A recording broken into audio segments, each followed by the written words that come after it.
Vamos a comenzar leyendo el versículo 1. Dice, en el principio creó Dios los cielos y la tierra.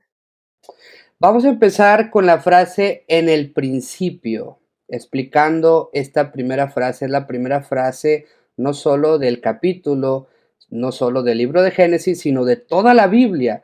Toda la Biblia empieza con la frase en el principio, que en el hebreo es Berechit. Otra vez que aparece esta frase es en Proverbios 8:22, donde está hablando la sabiduría. Es decir, si estudiamos todo el capítulo 8 de Proverbios, la sabiduría está hablando. De hecho, aparece desde el versículo 12. ¿Gustas leerlo? Yo la sabiduría habito con la cordura y hallo la ciencia de los consejos. Entonces, desde el versículo 12 ya está hablando la sabiduría y continúa hablando hasta el resto del capítulo. Eso nos dice que en el versículo 22 quien habla es precisamente la sabiduría personificada. Y dice en el versículo 22, Jehová me poseía en el principio, ya de antiguo, antes de sus obras. Se puede decir que cuando Dios creó los cielos y la tierra en el principio, como dice Génesis 1:1, pues lo hizo con sabiduría, porque dice el versículo Proverbios 8:22, el que acabamos de leer, Jehová me poseía en el principio, ya de antiguo, antes de sus obras. O sea, aquí hay algo interesante, porque como vemos hoy el mundo, pareciera que no todo fue hecho con sabiduría por las cosas malas que vemos. Por ejemplo, ¿qué cosas malas ves en este mundo, Gladys?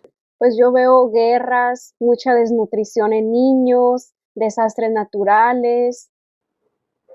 Así es, de hecho podemos ver niños muriéndose de hambre, desnutrición, desastres naturales, guerras, violencia, todo lo que has mencionado y mucho más. Y mucha injusticia también. ¿Y crees que esas cosas nos hablan de que el mundo fue creado con sabiduría? No, nos muestra que hubo un momento en el que el mal entró en este mundo. Le dimos entrada al pecado y de eso vamos a estudiar cuando lleguemos a Génesis 3.